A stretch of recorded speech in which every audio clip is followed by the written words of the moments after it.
सर्वांना नमस्कार. स्वागत आहे आपलं मराठी चातुर्य कथा या यूट्यूब चॅनलवर. आपल्या चॅनलला लाईक करा, शेअर करा आणि सबस्क्राईब करा. चला तर सुरुवात करूया आपल्या आजच्या स्टोरीला, जिचं नाव आहे ऑफिसवाला लव विथ तशा, भाग 173. मधूचा फॅशन शो सुरू झाला आणि अर्जुन आलाच नव्हता म्हणून तन्वीनं शेवटी त्याला इमोशनल ब्लॅकमेल केलं आणि स्वीटीच्या पोटातल्या बाळांची शपथ घातली. आणि आता बघूच अर्जुन सर कसे येत नाहीत असं ती म्हणाली. आणि आता अर्जुन सर येणार नाही तसं होणारच नव्हतं. अर्जुन तिथे आला आणि त्यानं आर्यनच्या अंगावरचे कपडे काढून घेतले आणि त्याला बनियनवर ठेवला आणि तो तन्वी शेजारी जाऊन उभा राहिला. आणि तन्वी आता त्याच्याकडे तिरक्या नजरेनं बघून हसत होती आणि अर्जुन मात्र प्रचंड चिडला होता. तनू इतकी मूर्खासारखं कसं वागू शकते? जी मुलं जन्माला आली नाहीत त्यांची शपथ घालणं आणि त्यांच्यावर डाव लावून पत्ते खेळणं कितपत योग्य आहे? मूर्ख आहे ही असं म्हणून तर तिच्याकडे रागात बघत होता. त्या दोघांची आता कसलीही तयारी नव्हती. तो कुठं बघायचं, मी कुठं बघायचं, कॅमेऱ्यात कसं बघायचं, असलं काही नाही. पण आता आयुष्यामध्ये ज्यांचं प्रत्येक पाऊल एकमेकांच्या सोबतीनं पडतं आणि इतक्या वर्षाचा संसार केलेला असतो तिथे प्रॅक्टिसची काही गरजच नसते. आपोआप त्या दोघांची पावलं त्या रॅम्पवर एकमेकांना मॅच होणार होती. आणि आता त्यांच्या समोरची एक जोडी पुढे आली. त्यांनी रॅम्प वॉक केला आणि जाताना सगळ्यांना दोन्ही बाजूला हात हलवतच ते गेले. तिथे जाऊन थोडंसं कमरेवर हात देऊन या बाजूला झूक, त्या बाजूला झूक असं केलं. फ्लाइंग किस दिले ऑडियन्समध्ये. 1-2 वेळा स्वतःभोवतीच गोल गिरकी घेतली. अंगावर घातलेला ड्रेस चारही बाजूंनी सगळ्यांना दाखवला आणि मग पुन्हा एका अर्ध्या मिनिटात ती जोडी पुन्हा परत आली, सगळ्यांना टाटा बाय बाय करत करत. आणि अर्जुनने आता तन्वीचा हात घट्ट पकडला आणि खूप जोरात दाबला. तसं तन्वीला थोडंसं दुखलं. तिच्या बोटांची हाडं दुखायला लागली आणि तिनं हळूच आऊच म्हणून त्याच्याकडे बघितलं आणि म्हणाली, अर्जुन हळू ना, आता असं करशील का तू? आणि अर्जुन तिच्याकडे न बघता चिडून दात खात तसाच दबक्या आवाजात म्हणाला, आय डोंट नो तुला हे सगळं करून काय मिळणार आहे, बट मला तुझा खूप राग आला आहे आणि मी इथे फक्त आणि फक्त त्या शपथेमुळे आलो आहे, एवढं लक्षात ठेव. मी तुझ्यासोबत रॅम्प वॉक केला की मी त्या शपथेमधून मुक्त आहे.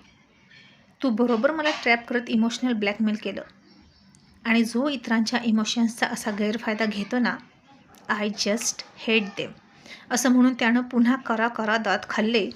आणि तन्वी म्हणाली, अर्जुन मग मी काय करू? माझ्याकडे दुसरा पर्याय नव्हता. मी सगळे प्रयत्न केले तुला मनवण्याचे. आणि अर्जुन म्हणाला, तुला आर्यनच्या बेबीपेक्षा तुझं हे मॉडेलिंग महत्त्वाचं वाटतं का? त्या कोवळ्या जीवांची शपथ घालतेस का तू? मग आता असंच होणार तुझ्यासोबत, असं म्हणून त्यानं पुन्हा एकदा तिचा हात दाबला. ग्रँडमदर आहेस ना त्यांची, आणि तुला इतकी अक्कल नको की ज्यांचा अजून जन्म झाला नाही त्या मुलांची शपथ घालावी कशाला? आधीच त्या मुलांच्या पाठीमागे ते पोटात आल्यापासून किती काय काय दुष्टचक्र लागलं आहे आणि आता तूही त्यांना नजर लावतेस का? असं म्हणून त्यानं आणखीन एकदा तन्वीचा हात दाबला आणि तन्वी थोडी घाबरली आणि गप्प बसली. एवढं हे पार पडल्यावर त्यानं काय बोलायचं ते बोलू दे, कानाखाली दिली तरी खायला ती तयार होती. तिला माहीत होतं की मुलांची शपथ घातली की अर्जुन ऐकणार म्हणजे ऐकणार, आणि म्हणून तिनं तिचा हा शेवटचा पत्ता सगळ्यात शेवटी ओपन केला होता आणि त्याला आणलाच होता. आणि आता समोर जे ऑडियन्समध्ये बसले होते ते लोक आणि फोटोग्राफर आणि मीडिया, कोणालाच माहीत नव्हतं की आता पाठीमागे अर्जुन सर आणि तन्वी मॉडेल म्हणून येणार आहेत. आणि हे सगळ्यांसाठी सरप्राईज होतं, अगदी मधूसाठी सुद्धा, कारण 2 मिनिटांपूर्वी तर अर्जुन नव्हता. आणि तिथे येऊन तो उभा राहिलेला बघितला आणि मधूला सुद्धा आश्चर्याचा आणि आनंदाचा धक्काच बसला. मग तन्वीनं त्याच्या हातातून हात सोडवून घेतला आणि त्याच्याकडे हसवून प्रेमानं बघत होती. तिने अर्जुनला हसवण्याचा थोडा प्रयत्न केला पण तो हसणं शक्य नव्हतं.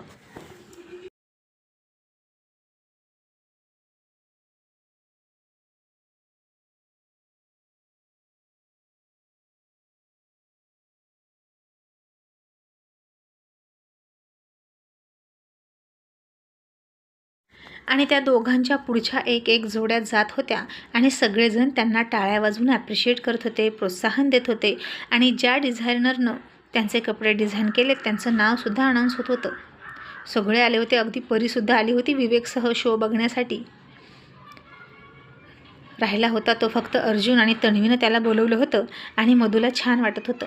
आणि आता सगळे त्यांच्या पुढून निघून गेले. तन्वी अर्जुन पाठीमागं राहिले शेवटची जोडी म्हणून. आणि तन्वी अर्जुनला म्हणाली, अर्जुन चल ना, आपली बारी आली. आणि अर्जुन रागात होता, तो ऐकतच नव्हता आणि पुढेही जात नव्हता. मी काय छोटं मोठं इतकं चीप मॉडेल आहे का जे अख्ख्या जगासमोर आता रॅम्पवर चालून दाखवू? कसं वाटतं ते? लोक मॉडेल म्हणून व्यवसाय करतात, पैसा कमवण्यासाठी आणि पोट भरण्यासाठी, ते त्यांचं प्रोफेशन असतं. आणि इथे अर्जुन कसं काय करणार होता असाच प्रश्न त्याला पडत होता. बिझनेस मीटिंगमध्ये जाऊन बोलणं वेगळं, प्रेस कॉन्फरन्समध्ये मीडियासमोर येणं वेगळं आणि इथे मॉडेलिंग करणं वेगळं, हे त्याच्या मनाला अजूनही पटत नव्हतं. पण ह्या तन्वीला ना कळतच नाही. आणि तन्वी त्याला म्हणाले, अर्जुन बेबी जायचं ना? आणि आता अर्जुन चिडला. त्यानं तिचा हात पुन्हा घट्ट पकडला आणि ॲंग्री डॅशिंग लुकमध्येच तो धडाधडा चालत पुढे गेला. आणि ओ माय गॉड, हे काय आहे? हे दोन चेहरे बघितले आणि सगळ्यांच्या भुवया उंचावल्या. आणि कॅमेरामॅनसुद्धा त्यांच्या डोळ्यासमोरून कॅमेरा बाजूला काढून खऱ्या कॅमेरा म्हणजे स्वतःच्या डोळ्यानं बघत होते की हे नक्की काय आहे? आपल्या कॅमेरामध्ये काही चुकीचं दिसत नाही ना? तन्वी आणि अर्जुन चक्क इथे. आणि जेव्हा सगळ्याला खात्री पटली की ते तन्वी अर्जुनच आहेत तेव्हा मात्र पटापट शुद्धीवर येत कॅमेरानं त्यांचे फोटो काढायला सुरुवात झाली. आणि ही मुवमेंट म्हणजे खूपच खास मुवमेंट होती सगळ्यांसाठीच. आणि स्वतःचा TRP वाढवण्यासाठी सुद्धा, ब्रेकिंग न्यूजसाठी सुद्धा आणि फोटोग्राफीसाठी सुद्धा. कानाच्या वरचे आणि मागचे पांढरे केस झालेले, डोक्याच्या टाळूवर काहीसे काळे केस असलेले अर्जुन सर, तशीच काळी पांढरी दाढी, पण फिटनेस मात्र लाजवाब, एकदम हॉट आणि हँडसम. आणि त्या ऑफ व्हाईट कलरच्या कपड्यांमध्ये तो कमालीचा आणि स्टनिंग हँडसम दिसत होता. आणि त्यानं काहीही घातलं, काहीही केलं तरी तो हँडसमच दिसतो, बिकॉज ऑफ हिज अँगर and dashing look and attitude. त्याचा डॅशिंग लुक आणि ॲटिट्यूड त्याला सगळ्यात वेगळा बनवतो. आणि त्याच्या सोबतीला काळे केस केलेली, स्वतःचा एकही केस पांढरा न दिसू देणारी तन्वी. आणि तिनंसुद्धा आता मधून डिझाईन केलेला ऑफ व्हाईट कलरचा स्टोन असलेला, वर्क असलेला हेवी घागरा घातला होता आणि वन साईड चुनरी घेतली होती. अगदी तिच्या वयाला शोभेल असाच तो ड्रेस होता. आणि आता तन्वी त्याच्याकडे हसून प्रेमानं बघायची आणि तो तन्वीला डॅशिंग लुक द्यायचा. अजिबात आर्टिफिशियल कृत्रिम हसत नव्हता, जे आहे तेच तो दाखवत होता. आणि तेच खूप छान होतं.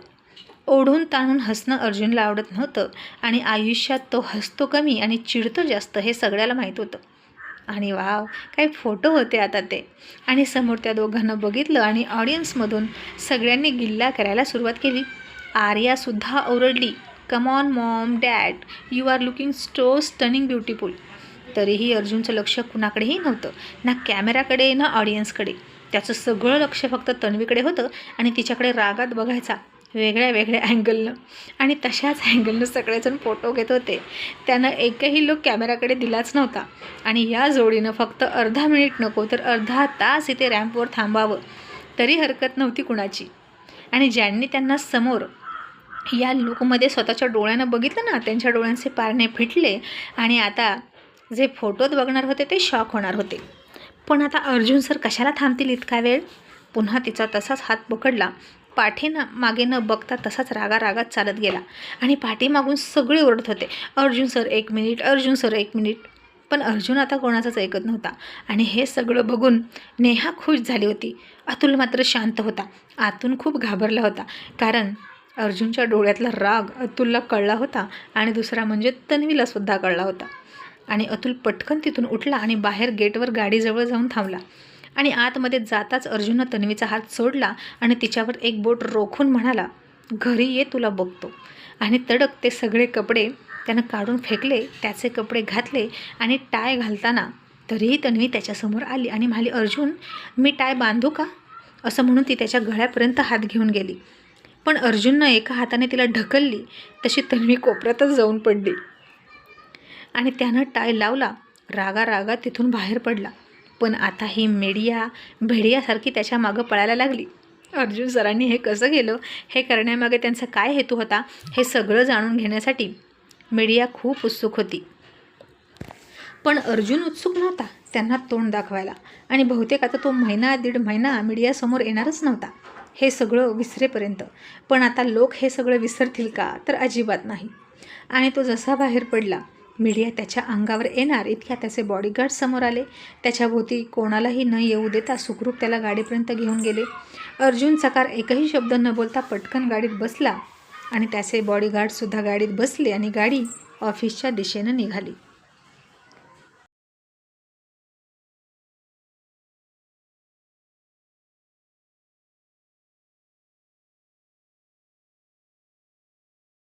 आणि आता अतुलसुद्धा पटकन ऑफिसमध्ये निघाला.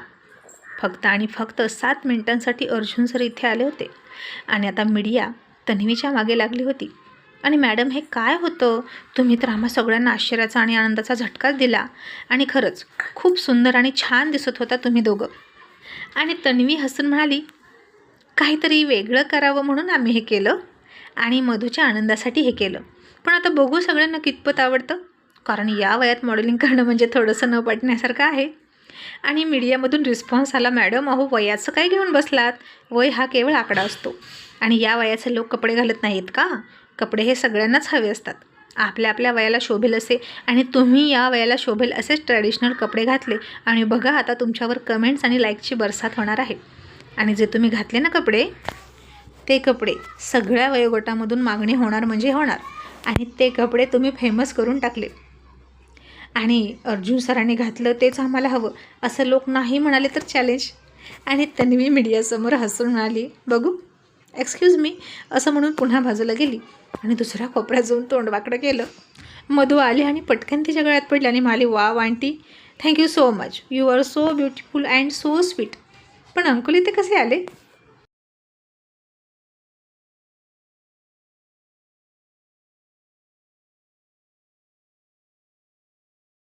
आणि तन्वी रडकुंडी येत म्हणाली, आता माझं काही खरं नाही, तो खूप चिडला आहे, आता मी काय करू मधू, तुझं तर झालं पण आता माझं काय.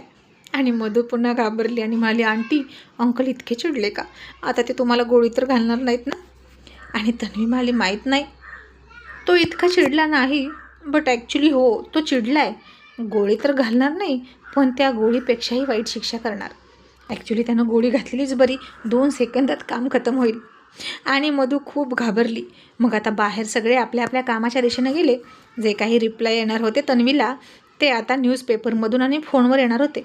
पण अर्जुनचं गप्प बसणे हीच मोठी खतऱ्याची घंटी होती. आणि तन्वी गुपचूप घरी निघून गेली आणि अर्जुन ऑफिसमध्ये पोहोचला. अतुलही पाठीमागून लगेच पळत आतमध्ये आला आणि अर्जुननं घड्याळात बघितलं आणि म्हणाला, अतुल कमॉन फास्ट, मी मीटिंग मध्येच सोडून आलो आहे, उशीर होतो आहे असं म्हणून तो पटकन मीटिंग रूममध्ये घुसला तर समोरची पार्टी त्याची वाट बघत बसली होती. आणि अर्जुन त्यांना सॉरी म्हणाला आणि समोरचे डील करणारे सौजन्याने म्हणाले, सर तुम्ही कशाला सॉरी म्हणता, इट्स ओके.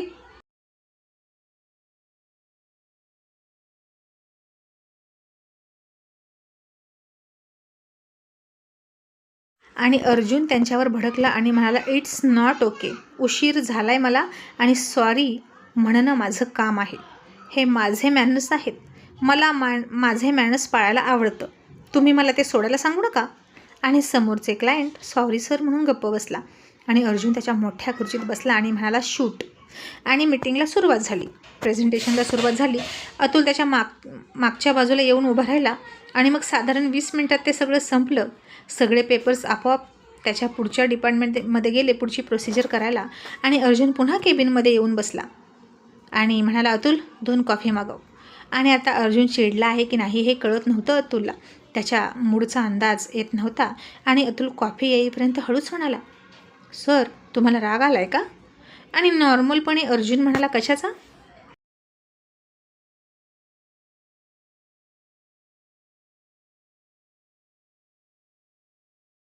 आणि अतुल म्हणाला, तुम्ही आता फॅशन शोमध्ये कसे आलात.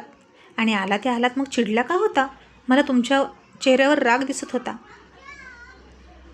आणि अर्जुन म्हणाला, अतुल, मी जिच्यावर चिडलो आहे ना आणि ज्या कारणासाठी चिडलो आहे ते तिलाच कळेल, तुला कळून काय उपयोग.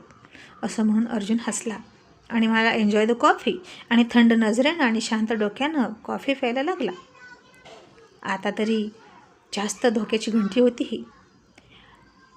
अतुलला आता तन्वीचा फोन आला आणि ती हळूच म्हणाली, अतुल, अर्जुनचा मूड कसा आहे? आणि अतुल म्हणाला, मॅडम ते हसतात. आणि तन्वी म्हणाली, मग आता माझं काही खरं नाही, कारण तो जेव्हा इतरांपुढे असतो ना तेव्हा ज्याचा राग आलाय त्याचाच फक्त बरोबर काटा काढत असतो. आणि तन्वीनं फोन ठेवला आणि आता काय होईल म्हणून दातानं नखं कुरतडत विचार करत बसली.